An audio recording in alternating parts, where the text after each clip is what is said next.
السلام علیکم ورحمۃ اللہ وبرکاتہ۔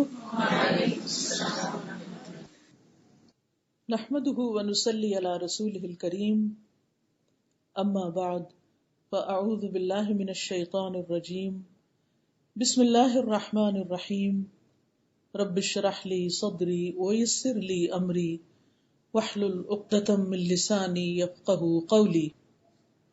آج انشاءاللہ ہم اس موضوع پر بات کریں گے کہ قرآن میری زندگی۔ قرآن میری زندگی، اس ٹاپک پر عربی کا ایک نشید ہے، القرآن حیاتی، قرآن میری زندگی ہے، اور نشید بہت ہی خوبصورت ہے، اور میرے فون کی جو رنگ ٹون ہے اس میں بھی جب کوئی مجھے فون کرتا ہے تو یہی آواز آتی ہے، اور مجھے پرسنلی تو ایسے ہی لگتا ہے کہ جیسے قرآن ہی نے مجھے زندہ رکھا ہوا ہے، کیونکہ یہ زندگی ایک بہت بڑا امتحان ہے۔ اس میں انسان کی مختلف ذمہ داریوں کو نبھانا، انسانوں کے حقوق کو نبھانا، مختلف لوگوں کے ساتھ معاملہ کرنا، مختلف کام کرنا، یہ سب کچھ ایک بہت بڑا امتحان ہے ہمارے لیے کہ ہم اس میں سیدھی راہ پر رہیں، اور سیدھے راستے پر کوئی رہ نہیں سکتا جب تک کہ وہ قرآن کو نہ تھام کے چلے۔ رسول اللہ صلی اللہ علیہ وسلم نے فرمایا تھا، میں تم میں دو چیزیں چھوڑے جا رہا ہوں، تم ہرگز گمراہ نہ ہوگے جب تک تم ان دونوں کو مضبوطی سے تھام کر رکھو گے، ایک اللہ کی کتاب اور دوسرے اس کے نبی کی سنت۔ یہ دو چیزیں ہماری ہدایت کا ذریعہ ہیں اور ہمیں سیدھے راستے پر رکھ سکتی ہیں، وہ سیدھا راستہ جس کے لیے ہم ہر نماز کے اندر دعا کرتے ہیں، اہدنا الصراط المستقیم، کہ ہمیں سیدھے راستے کی ہدایت عطا فرما، وہ راستہ جس پر ہم چلیں اور اللہ سبحانہ وتعالیٰ کے انعام یافتہ بندوں میں شامل ہو جائیں، صراط الذین انعمت علیہم، اور اللہ کے غضب سے بچ سکیں اور بھٹکنے سے بچ سکیں، پریشانیوں سے بچ سکیں، اور اللہ کو راضی کرتے ہوئے اس اپنے اصل گھر میں جو اللہ نے انسانوں کے لیے تیار کیا ہے جنت کی شکل میں، اس تک پہنچ سکیں۔ حقیقت یہ ہے کہ کچھ لوگ زندہ ہیں لیکن ان کے دل مردہ ہوتے ہیں، کیونکہ ان دلوں میں قرآن نہیں ہوتا۔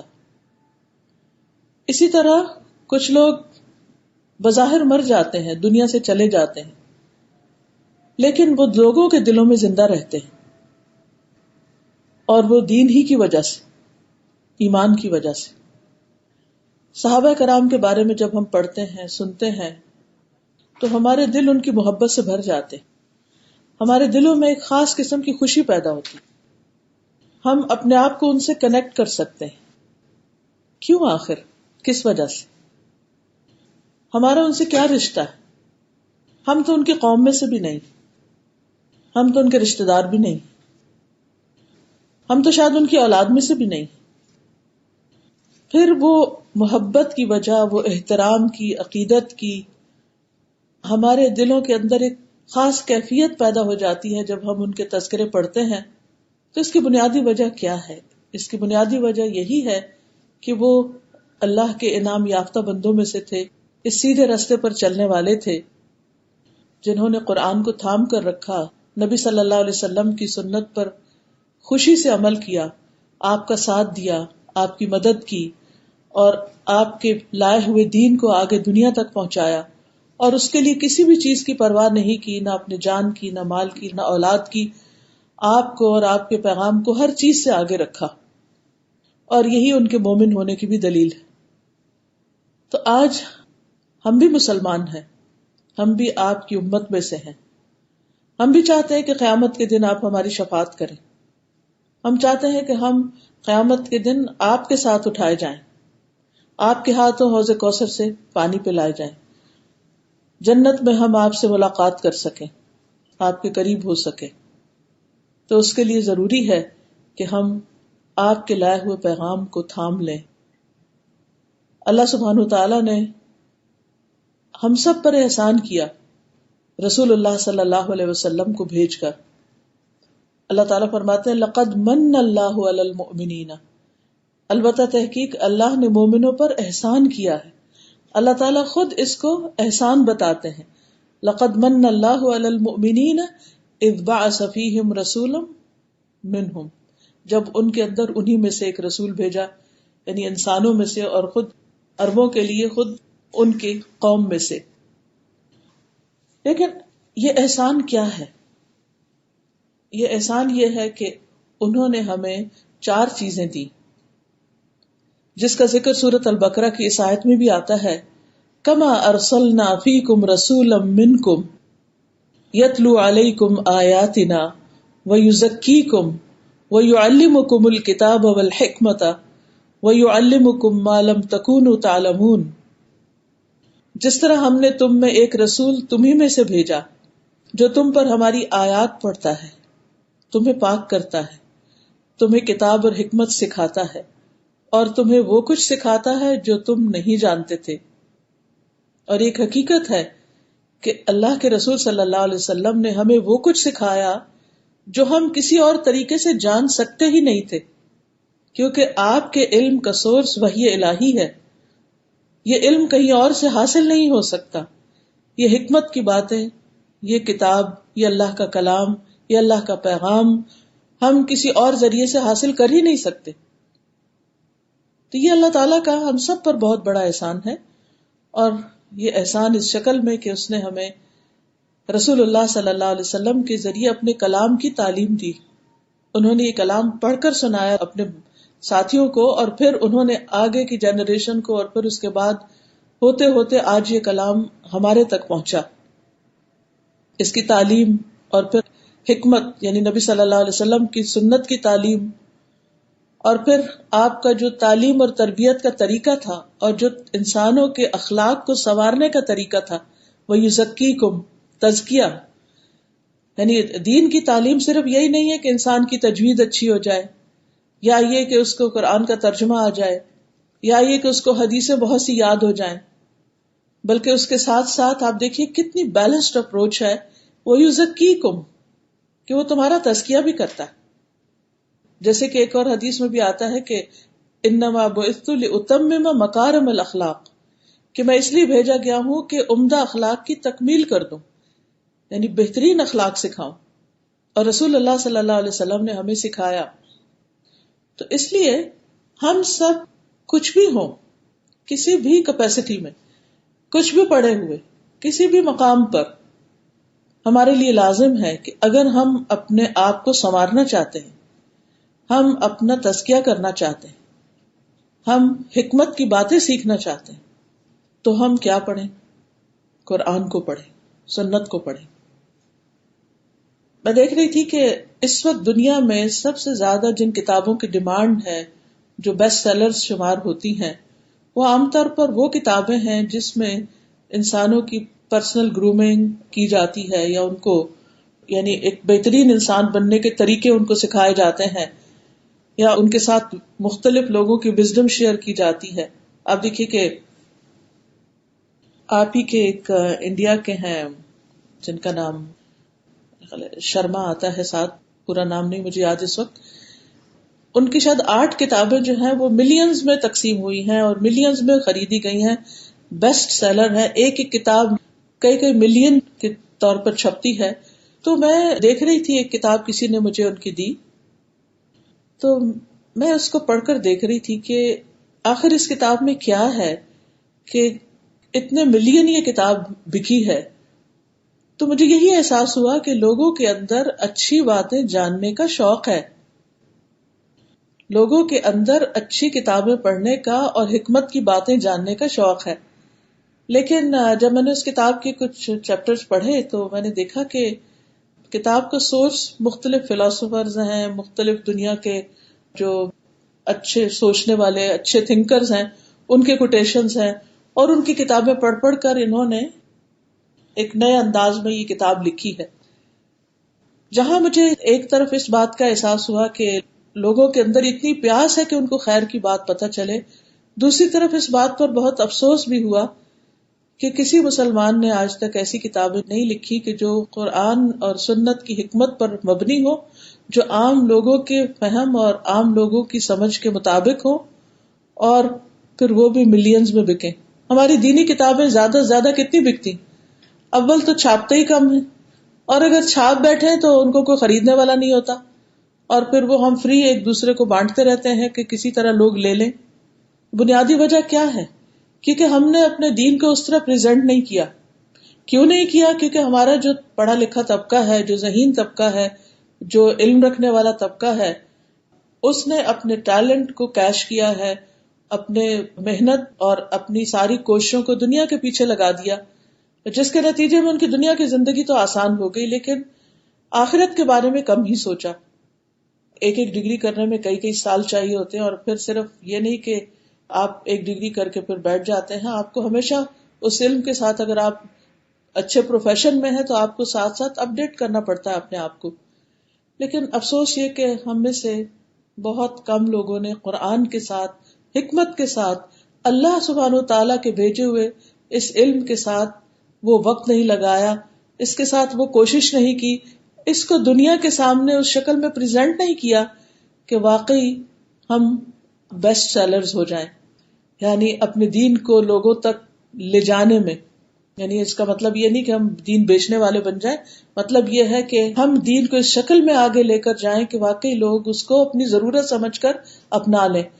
ہمیں تو اللہ سبحانہ وتعالیٰ نے پیدا اس لیے کیا تھا کہ ہم دنیا کے سامنے حق کی تعلیم کو رکھیں. وَكَذَلِكَ جَعَلْنَاكُمْ أُمَّةً وَسَطًا لِتَكُونُوا شُهَدَاءَ عَلَى النَّاسِ، کہ ہم ساری انسانیت کے سامنے حق کے گواہ بنے. لیکن ہم کیا گواہی دے رہے ہیں اپنے عمل کے ساتھ، یا اخلاق کے ساتھ، یا علم کے ساتھ، یا حکمت کے ساتھ، یا لکھ کر یا بول کر یا کسی بھی طریقے سے.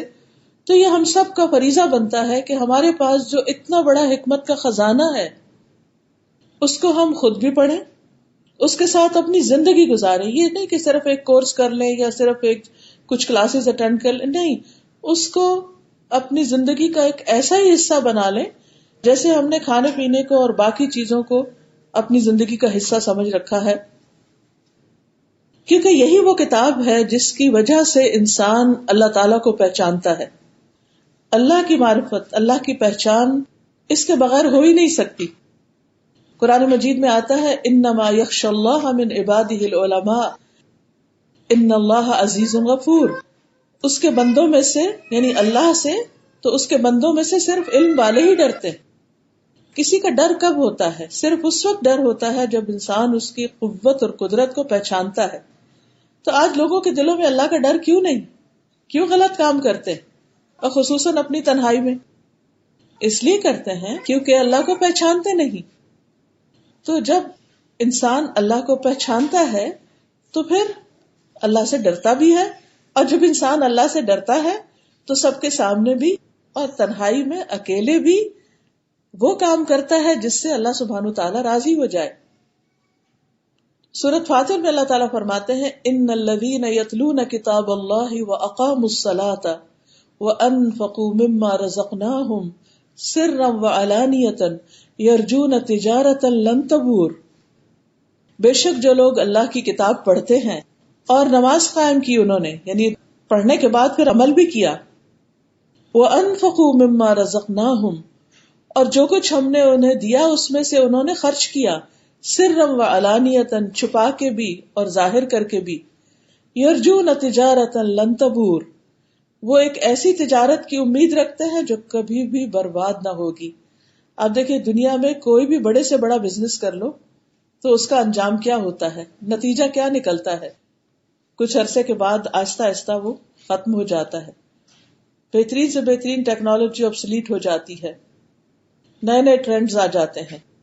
آپ دیکھیے کہ دنیا جس رفتار کے ساتھ ترقی کر رہی ہے کہ ایک وقت تھا کہ کتنی ایسی کمپنیز تھی کہ جو دنیا کی لیڈنگ ٹرینڈنگ کمپنیز تھی اور جن کی ایک ایک دن کی آمدنی جو تھی وہ ملینز میں تھی. لیکن جو ٹیکنالوجی تبدیل ہوتی گئی، وقت گزرتا گیا، تجارت ختم ہوتی گئی. اب آپ نے سنا ہوگا کہ اب ایسی کارز آ رہی ہیں کہ یعنی ان کے لیے ڈرائیور کی ضرورت نہیں ہوگی. ایسے ٹرکس بنائے جا رہے ہیں کہ جن کے لیے ڈرائیور کی ضرورت نہیں ہوگی، اور اس کے لیے ہزاروں جابز چلی جائیں گی کیونکہ اب اس کی ضرورت نہیں. آرکیٹیکچر کا شعبہ جو کبھی کتنا پریسٹیجیس ہوتا تھا آج بھی ہے، لیکن کچھ عرصے کے بعد وہ اس کے بارے میں بھی کہا جا رہا ہے کہ اس کی بھی ضرورت نہیں رہے گی کیونکہ اب کمپیوٹر کے ذریعے وہ کام جو کئی کئی مہینوں میں آرکیٹیکٹ کیا کرتے تھے وہ 1-2 دن کے اندر 24 گھنٹوں کے اندر آپ کے لیے کر کے دے دیا جائے گا. اسی طرح باقی چیزیں. تو دنیا میں کوئی بھی تجارت خسارے سے پاک نہیں. دنیا میں کوئی بھی پروفیشن ہمیشہ صرف کامیابی کی طرف انسان کو نہیں لے جاتا. آپ نے دیکھا ہوگا کبھی لوگوں کے اندر ڈاکٹر بننے کا بہت ٹرینڈ تھا, پھر اس کے بعد آپ دیکھیے کہ کمپیوٹر کا جب زمانہ آیا تو ٹیکنالوجی کے لیے لوگ اس سبجیکٹ کو اور ان فیلڈز میں بہت آگے جانے لگے. پھر اس کے بعد یہ کہ جب لوگوں کے اندر بزنس کا بہت ٹرینڈ آیا تو بزنس اسٹڈیز اور اکاؤنٹنگ اور ان چیزوں میں لوگ بہت آگے جانے لگے. لیکن آپ نے دیکھا ہوگا کہ ہر چیز کا ایک فیز آتا ہے اور پھر کچھ عرصے کے بعد وہ مارکیٹ میں جب بہت لوگ ہو جاتے ہیں تو وہی جابس کم ہو جاتی ہیں اور بہت سارے پڑھے لکھے لوگ کچھ کر نہیں پاتے. کینیڈا میں, امریکہ میں بہت سے ایسے لوگ جو بائی پروفیشن ہائیلی ایجوکیٹڈ بھی ہیں لیکن جاب نہیں ملی تو کوئی ٹیکسی چلا رہا ہے اور کوئی اسی طرح کی اور جابس کر رہا ہے. لیکن ایک تجارت, ایک بزنس جو ہم اللہ کے ساتھ کرتے ہیں, اللہ کی کتاب کو پڑھ کر اس پر عمل کرنے کا, اپنی زندگیوں کو سنوارنے کا, وہ ایک ایسا کام ہے جس کا اجر بھی کبھی ختم نہیں ہوگا اور وہ کام کبھی بھی ایسا نہیں کہ جس کے کرنے کے بعد انسان کو یہ خطرہ ہو کہ اب میرا آئندہ کیا بنے گا, اب کہیں اس کے ویلیو کم تو نہیں ہو جائے گی. کیونکہ باقی ہر چیز کے اندر ایک خوف رہتا ہے انسان کو کہ اس سال میرا بزنس اتنا تھا, اتنا اس کا مجھے انکم ملی, آئندہ سال اس کا کیا ہوگا, اس کو میں اور کیسے بڑھاؤں. لوگ کس کس طرح کوششیں کرتے رہتے ہیں اپنے دنیا کے کاروباروں کو آگے بڑھانے کے لیے. لیکن آپ دیکھیے سورۃ فاطر کی ان آیات پہ غور کیجئے کہ ان الذین یتلون کتاب اللہ واقاموا الصلاۃ وانفقوا مما رزقناہم سرا وعلانیۃ یرجون تجارۃ لن تبور. جو لوگ اللہ کی کتاب پڑھتے ہیں اور پھر نماز قائم کرتے ہیں اور اللہ کے دیے ہوئے رزق میں سے ظاہری اور باطنی طور پر خرچ کرتے ہیں, وہ ایسی تجارت کی امید رکھتے ہیں جو کبھی برباد نہیں ہوگی, اس کا اجر کبھی کم نہیں ہوگا. تو یہ قرآن ایک ایسی چیز ہے, نبی صلی اللہ علیہ وسلم کی لائی ہوئی تعلیم ایسی چیز ہے کہ جس میں فائدہ ہی فائدہ ہے. آپ جتنا ٹائم اس کے ساتھ گزارے آپ کا اجر اور آپ کا درجہ اور مقام اللہ کی نگاہ میں بڑھتا ہی جائے گا. باقی جتنے بھی سٹڈیز ہیں ٹھیک ہے, وقتی طور پر ان کا فائدہ ہوتا ہے, لیکن کیا ہوتا ہے کچھ عرصے کے بعد پھر نئی نئی چیزیں آ جاتی ہیں, پھر وہ پچھلا پڑا ہوا کام نہیں آتا, اور پڑھا جائے اور پڑھا جائے. لیکن اس کتاب کے اندر اگر آپ اس کو پڑھتے رہے تو زندگی بھر کے لیے آپ کو ہر روز ایک نئی روشنی اور آپ کے سوالوں کے جواب اور آپ کی زندگی میں جو مشکلات آتی ہیں ان کا حل ساتھ کے ساتھ آپ کو ملتا رہے گا.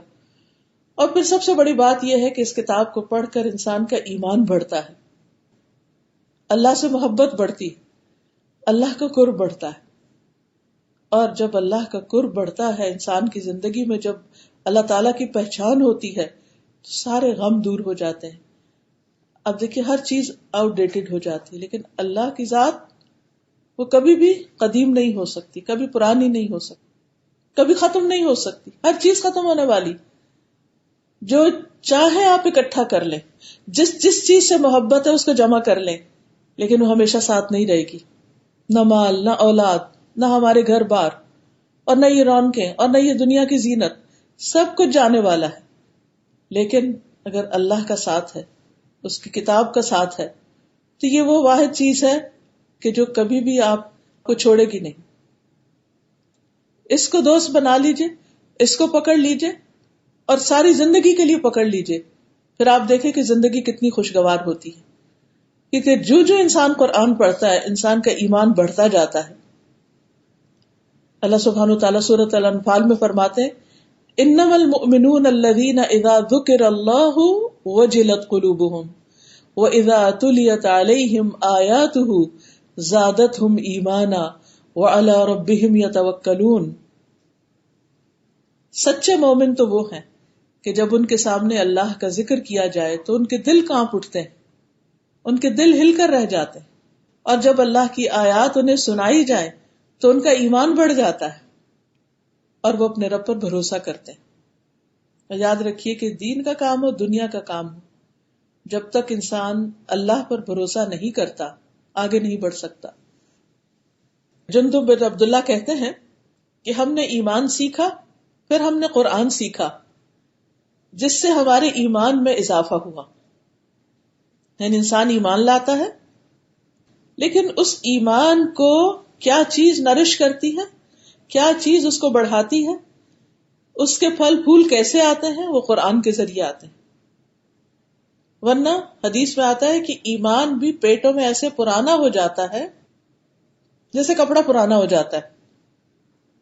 کوئی بھی پودا اگر آپ اس کو پانی نہیں دیں، اس کی کیئر نہیں کرے، تو وہ بڑھ نہیں سکتا.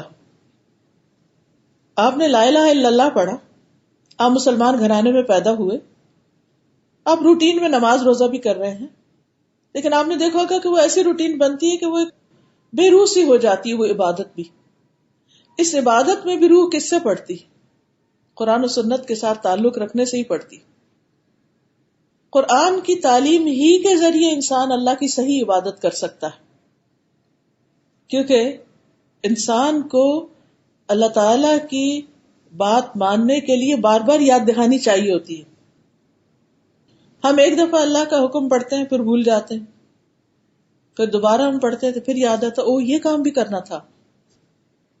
ہم سب جانتے ہیں کہ ہمارے سب سے اہم ترین فرائض میں سے سب سے بڑا فرض اللہ کی عبادت کرنا ہے. ہم اس کے لیے پیدا کیے گئے. قرآن مجید میں آتا ہے وَمَا خَلَقْتُ الْجِنَّ وَالْإِنسَ إِلَّا لِيَعْبُدُونَ، میں نے جن و انس کو اپنی عبادت کے لیے پیدا کیا ہے.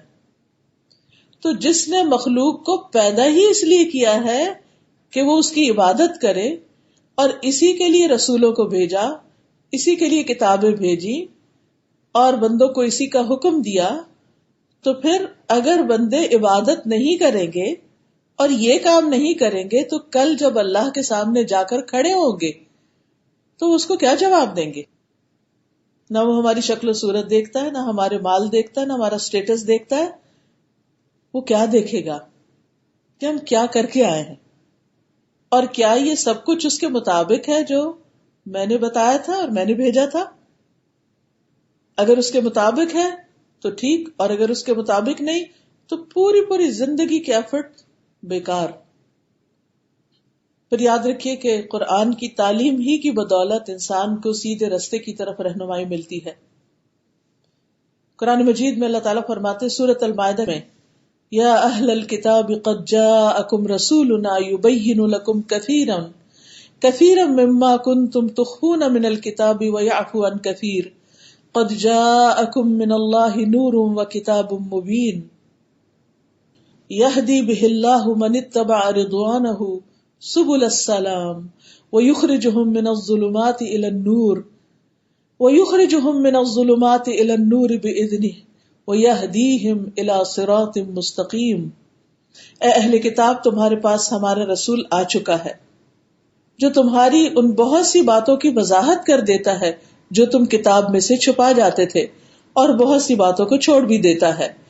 اب تمہارے پاس اللہ کی طرف سے روشنی اور ایسی واضح کتاب آ چکی ہے، یعنی قرآن، جس کے ذریعے اللہ ان لوگوں کو سلامتی کی راہیں دکھاتا ہے جو اس کی رضا کے پیچھے چلتے ہیں، اور انہیں اپنے اذن سے اندھیروں سے نکال کر روشنی کی طرف لے آتا ہے اور سیدھی راہ کی طرف ان کی رہنمائی کرتا ہے. تو جو شخص بھی سیدھے راستے پر چلنا چاہتا ہے اس کے لیے لازم ہے کہ وہ قرآن سے مضبوط تعلق قائم کرے اور مستقل بنیادوں پر استقامت کے ساتھ ہمیشہ کے لیے. رسول اللہ صلی اللہ علیہ وسلم نے فرمایا اللہ عز و جل کی کتاب ہی اللہ کی رسی ہے، جو اس کی پیروی کرے گا وہ ہدایت پر رہے گا، اور جو اسے چھوڑ دے گا وہ گمراہی پر رہے گا. تو یہ ہو ہی نہیں سکتا کہ اس کتاب کو چھوڑ کر ہم سیدھے رستے پر رہ سکیں. علامہ اقبال نے کہا تھا نا کہ چمے گویم مسلمانم بلرزم کہ می دانم مشکلات لا الہ را. جب میں کہتا ہوں کہ میں مسلمان ہوں تو میں کانپ اٹھتا ہوں، کیونکہ مجھے معلوم ہے کہ مسلمان ہونے کی مشکلات کیا کیا ہیں. لیکن ان مشکلات پر قابو کیسے پایا جا سکتا ہے؟ کس کے ذریعے؟ گر تو خواہی مسلمان زیستن نیست ممکن جز بقرآن زیستن. اگر تم واقعی چاہتے ہو کہ مسلمان بن کے زندہ رہو تو یہ ممکن ہی نہیں کہ قرآن کے بغیر صحیح مسلمان بن سکو. تو صحیح رستے پر چلنے کے لیے اللہ کی اس رسی کو تھامے رکھنا بہت ضروری ہے. سورۃ الاسراء میں اللہ تعالیٰ فرماتے ہیں ان ھذا القرآن یہدی للتی ہی اقوم ویبشر المؤمنین الذین یعملون الصالحات ان لہم اجرا کبیرا. یہ قرآن تو وہ راستہ دکھاتا ہے جو سب سے سیدھا ہے، اقوم سب سے زیادہ درست، اور جو لوگ ایمان لاتے ہیں اور نیک عمل کرتے ہیں انہیں بشارت دیتا ہے کہ ان کے لیے بہت بڑا اجر ہے. یعنی جو اس کتاب کو مان جائیں اور اس پر عمل کریں ان کے لیے خوشخبری، گڈ نیوز کہ ان کا اجر بہت بڑا ہے، ان کا ریوارڈ بہت بڑا ہے. یعنی کام ہم وہی کر رہے ہیں، لیکن اگر قرآن کی تعلیم کی روشنی میں ہم کریں گے تو ہمارے انہی کاموں کا ریوارڈ بہت بڑا ہو جائے گا، کیونکہ ہماری نیت اچھی ہو جائے گی، ہمارا طریقہ اچھا ہو جائے گا، ہمارا اخلاق اچھا ہو جائے گا، اور پھر اس کا اجر بھی اتنا ہی زیادہ اچھا ہو جائے گا. پھر اسی طرح یہ یاد رکھیے کہ قرآن ہی کی تعلیم کی بدولت انسان کو روشنی اور فرقان ملتا ہے.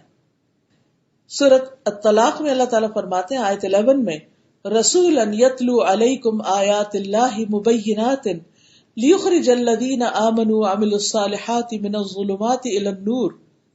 ایک ایسا رسول جو تمہیں اللہ کی واضح آیات پڑھ کر سناتا ہے تاکہ ایمان لانے والوں اور نیک عمل کرنے والوں کو اندھیروں سے نکال کر روشنی کی طرف لائے. یہ اندھیرے غموں کے اندھیرے بھی ہوتے ہیں، جہالت کے اندھیرے بھی ہوتے ہیں، اور پریشانیوں کے اندھیرے بھی ہوتے ہیں. ان سب سے نجات کا راستہ کیا ہے کہ انسان قرآن کو مضبوطی سے تھام لے اور روشنی کی زندگی میں آ جائے. آپ دیکھیے لوگ عموماً یہ سمجھتے کہ شاید ہم قرآن پڑھ کر ڈارک ایجز میں جا رہے ہیں یا قرآن پڑھ کر ہم بیکورڈ ہو جائیں گے. ایسا ہرگز نہیں ہے. قرآن تو وہ چیز ہے جو انسان کو روشنی کی طرف لے آتا ہے، اور یہ روشنی انسان کو مدد دیتی ہے اس بات میں کہ انسان پہچان سکے کہ اس کے لیے صحیح کیا ہے، غلط کیا ہے، فائدہ مند چیز کیا ہے، نقصان دہ چیز کیا ہے. ہم سب نقصان سے بچنا چاہتے ہیں، لیکن بعض اوقات ہمیں یہ نہیں پتا ہوتا کہ ہمارے لیے حقیقی نقصان کی چیز کیا اور حقیقی فائدے کی چیز کیا ہے. اور جب انسان قرآن پڑھتا ہے اور اس کے مطابق کام شروع کرتا ہے تو بعض اوقات بالکل اس کے برعکس کر رہا ہوتا ہے جو پہلی زندگی میں کر رہا ہوتا ہے. تو ہمیں قرآن کے مطابق اپنی زندگی کا یہ سفر گزارنا ہے. پھر اسی طرح ایک اور جگہ پر اللہ تعالیٰ فرماتے سورۃ النور میں یا ایھا الناس قد جاءکم برہان من ربکم وانزلنا الیکم نورا مبینا. اے لوگو بلا شبہ تمہارے پاس ہمارے رب کی طرف سے ایک واضح دلیل آ گئی ہے اور ہم نے تمہاری طرف ایک واضح نور اتارا ہے. یعنی قرآن کیا ہے؟ ایک ایسی روشنی کہ جس سے انسان کو خیر اور شر کا پتہ چل سکے. رسول اللہ صلی اللہ علیہ وسلم نے فرمایا اے لوگو میں ایک انسان ہوں، قریب ہے کہ میرے رب کا بھیجا ہوا میرے پاس آئے، یعنی فرشتہ آئے تو میں اسے قبول کر لوں، یعنی دنیا سے چلا جاؤں، اور میں تم میں دو بھاری چیزیں چھوڑے جا رہا ہوں. ان میں سے پہلی اللہ کی کتاب ہے جس میں ہدایت اور نور ہے، تو تم اللہ کی اس کتاب کو پکڑے رکھو اور اس کے ساتھ مضبوطی سے جڑے رہو.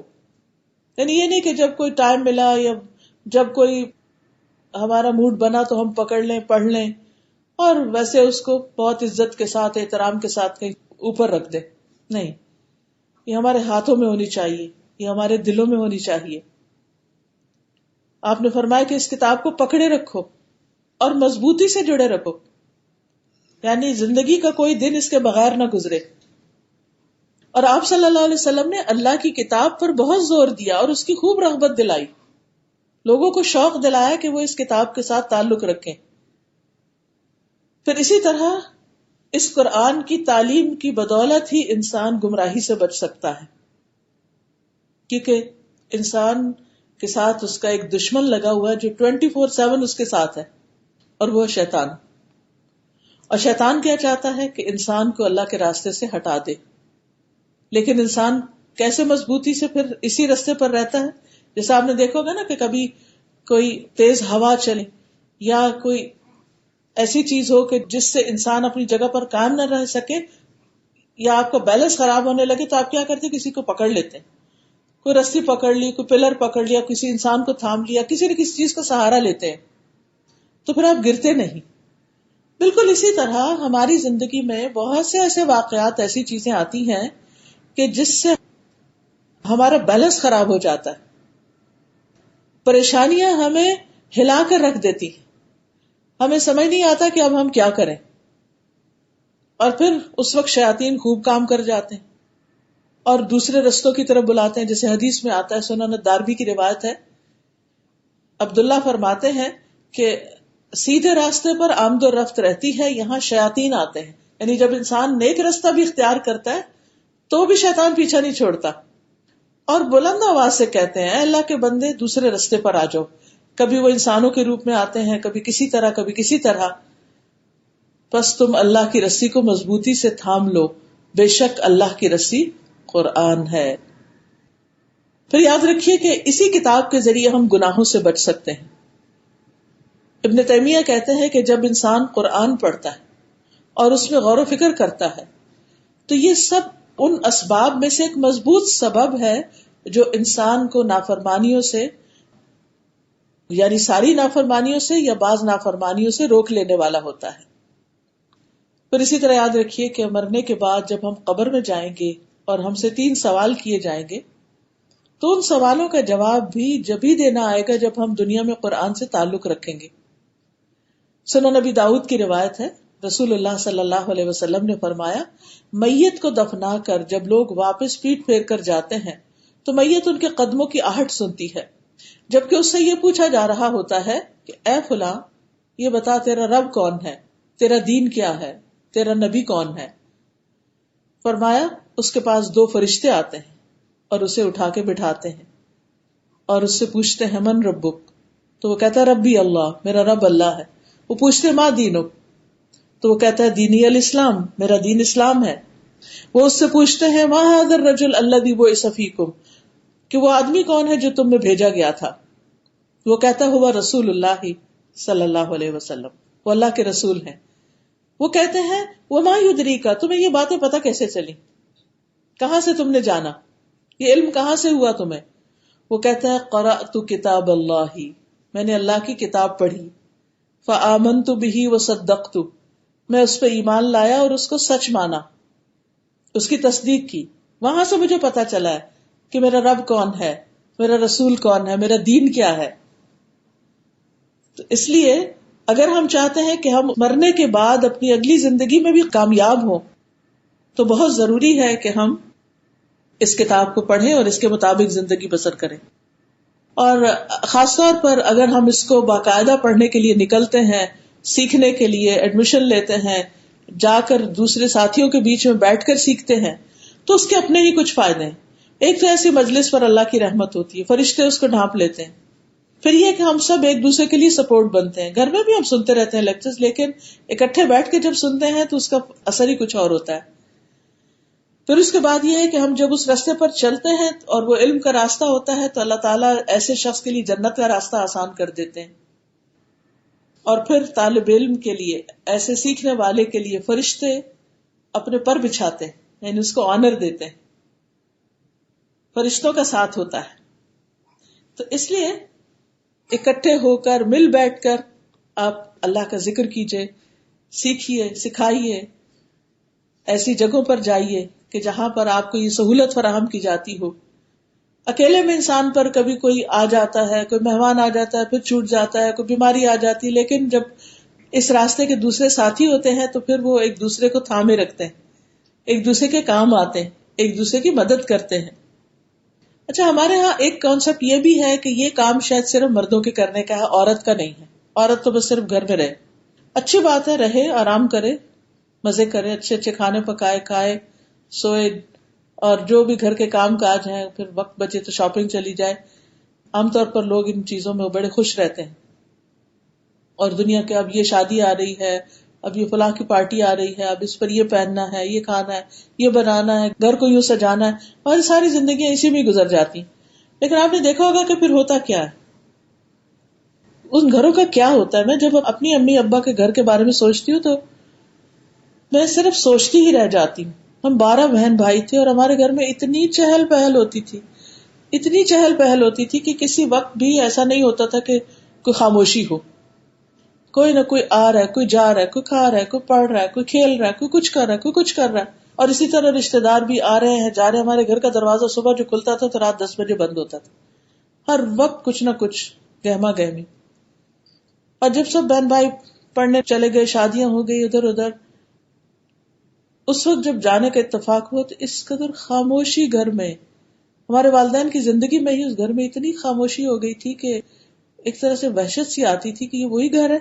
کیونکہ ہم سوچ بھی نہیں سکتے تھے کہ یہ گھر کبھی ایسے بھی ویران ہوگا.